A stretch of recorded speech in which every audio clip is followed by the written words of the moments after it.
మాజీ CM Janata Dal party leader Kumaraswamy 10 ఏళ్ల క్రితం కన్నడ హీరోయిన్ రాధికను పెళ్లాడిన సంగతి తెలిసిందే. కుమారస్వామితో పెళ్లి తర్వాత ఆమె సినిమాలకు దూరమయ్యారు. ఈ దంపతులకు ఒక పాప కూడా ఉంది. పెళ్లి తర్వాత రాధిక కొన్ని సినిమాలు చేసినా అందులో ఏవో చిన్న చిన్న పాత్రలే తప్ప హీరోయిన్ గా మాత్రం చేయలేదు. మళ్ళీ ఆమె హీరోయిన్ గా సినిమాల్లోకి రీఎంట్రీ ఇవ్వడానికి ప్రయత్నాలు మొదలు పెట్టినట్లు సమాచారం.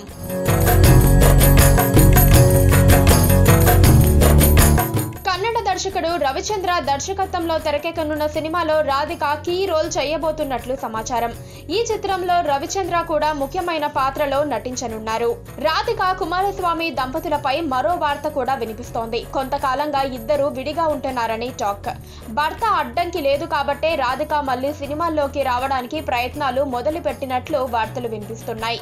కుమారస్వామి గతంలో పలు సినిమాలకు నిర్మాతగా డిస్ట్రిబ్యూటర్ గా చేసిన సంగతి తెలిసిందే.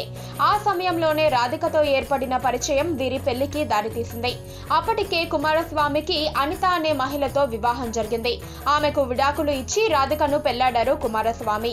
కుమారస్వామి మొదటి భార్య కొడుకు నిఖిల్ గౌడ ఇటీవలే జాగ్వర్ అనే సినిమా ద్వారా హీరోగా పరిచయమయ్యారు.